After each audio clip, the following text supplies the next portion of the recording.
What's up guys? First off, I want to start by saying thank you to each and every one of you who left some positive comments on the first video. It's really helpful for pushing more and making more videos.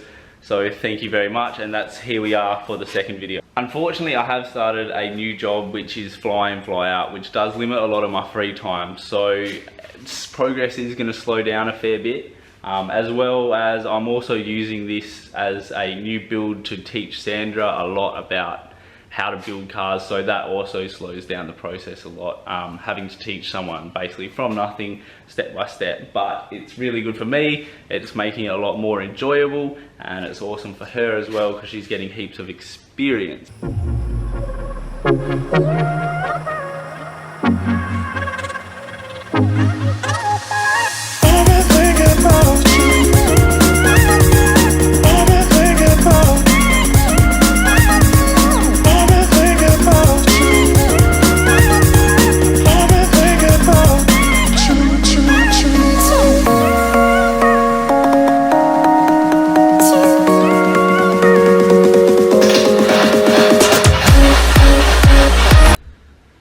So this video, we're basically just going to run through all the progress we made with the car. There has been a little bit, and all the parts we've sort of been picking up along the way. I've been scouring Facebook, Gumtree, everywhere for the best and cheapest parts for this build, and I've been in luck a lot of the time. We've picked up some absolutely awesome bargains along the way. So this car is not only going to look cool, it's also going to be super functional and perform, and we're well and truly on target for building a super budget car. So let's get into it.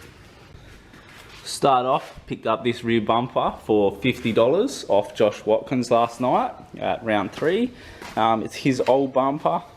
Basically, we don't want to ruin this bumper because that is actually in really good condition. It's got the foam and the Rio bar all in there. This is probably my favourite part of the car so far, is that I picked up this bride seat. I love it. It's got a little bit of wear and tear, as you'd expect from such an old car, but it's super comfy, and the genuine, these old school brides just look sick. I've also picked up this rail, so we got both of these for $100 for both, and I believe this is a genuine rail, so it's pretty cool. Like, you've actually got an adjuster either side to each individual rail. We got a Boss kit straight out of China. This is probably my second favourite cool little toy. A genuine G-Ready steering wheel. Focus, look at that. It's just cool. It's got a small amount of dish on it. I've never seen one like this, so it's sort of got that unique factor for now. It's not genuine G-Ready actually, it's a copy straight out of China. So we have fenders, which is great because you look at this side, it's got a single vent. And then you look at this side, firstly it's a different colour. It's also got a single vent. So along with that side skirt and that fender I found in the back of my old boy's property, I also had this rear over fender lying around, so we slapped that on. So all of them actually cost $0. We got this fender. There is a matching one in that shed there. We picked up those fenders for $50. They're not perfect, but for $50 you can't complain. The fact they're wide body, they're going to suit sort of that wider track width we're going with a bit later. Both doors have been replaced, so we've both got working window regulators in there now.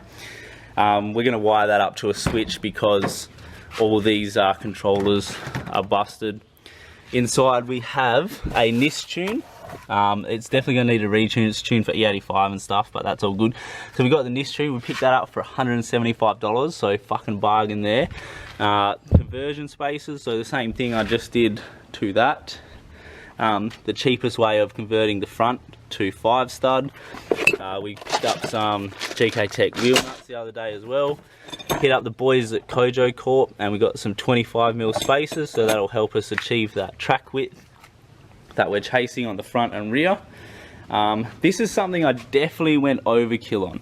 It was 110% not needed, but thanks to Matt Jenkins, it was sort of a price I couldn't pass up. So this is a Nismo two-way, freshly rebuilt. It's about 3 events old, and it's got the 4:3 ratio, which is exactly what we want with the smaller turbo, so that it's going to work at its optimum efficiency. for the smaller infield stuff. On the main track it's going to be completely junk and I probably won't even bother, but with this ratio and the small turbo it's going to come on song that little bit better. Also got some 5-stud hubs, so they are just a direct replacement, so we'll be 5-studding the rear.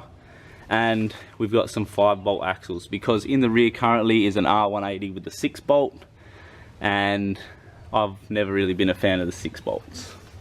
Okay, moving on. Actually the cool thing is Sandra has drilled all the holes for this.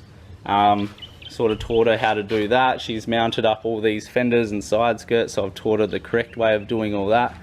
We just got the nutsert gun back off my mate, so now we can teach her how to do the nutserts and we can mount that up.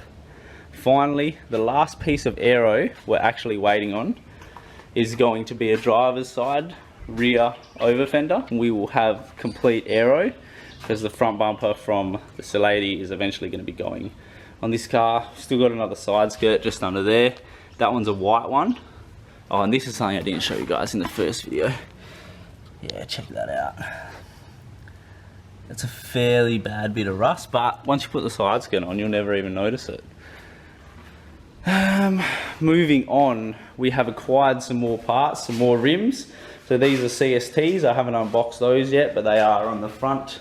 This lady, XT7s. So these 2 sets are going to be shared between the 2 cars, and we'll probably end up picking up some more later down the track because officially all the big boy wheels are sold. So thanks to Daniel Silvestro, we picked up an engine harness. There was also an ECU, got that for the steal of $50. We have a T28 turbo over here, came with all the lines. It has the intake snout, the wastegate actuator, a dump pipe, probably not going to use that. There's a manifold there as well, so almost everything we need. We've picked up a Z32 airflow meter and a filter, and it's got the little pod filter adapter bracket on there, so that's just another thing I didn't really have to hunt around for. As you can see, we've got the bell housing on it and a starter motor, so we comp tested it. Now the interesting thing from the compression test is that it came up with almost the same results from about 3 years ago. So over 1.5 years of abuse, it really hasn't dropped too much compression, which is a really good sign. So hopefully this motor's still got a bit of life left in it. We'll be looking for that. Okay, moving on to Don Jamison. Thank you very much, mate. I appreciate everything you've done. Insert clip of Don getting paid in all my shit notes.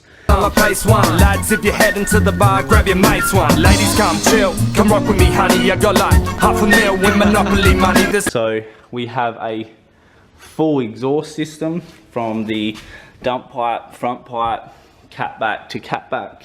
We have Don's old gearbox with all the bell housing bolts. There was some more stuff that Don dropped off. Oh yeah, there's some tie rods. There was some tie rods somewhere lying around. He's also going to drop off some camber arms, some caster arms, and we've picked all that up for an absolute steal. So thank you very much, Don. I'm going to have to look through my messages to see exactly how much that all came to. There's the other fender there. There was another fender, another side skirt. So I had heaps of old aero just lying around at my old boy's house. I went to clean up the intake manifold,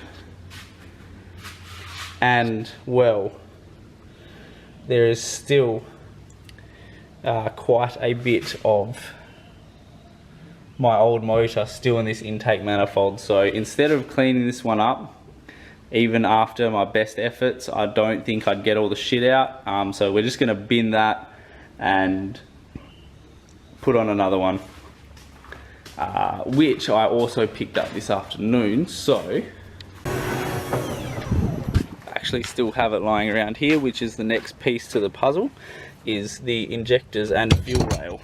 So these are 550cc Denso injectors. They should be primo for a T28, trying to make that 250 horsepower mark.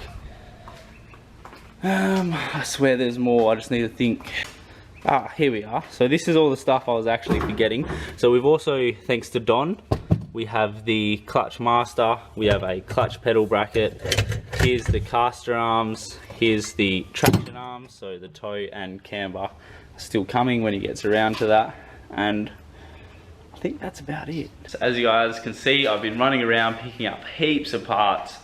We've still got a few little bits and pieces we need to get. We need the intercooler, we need a fuel pump, possibly a fuel pressure regulator.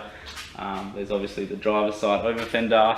Ken, if you ever watch this, go check that car for that fender.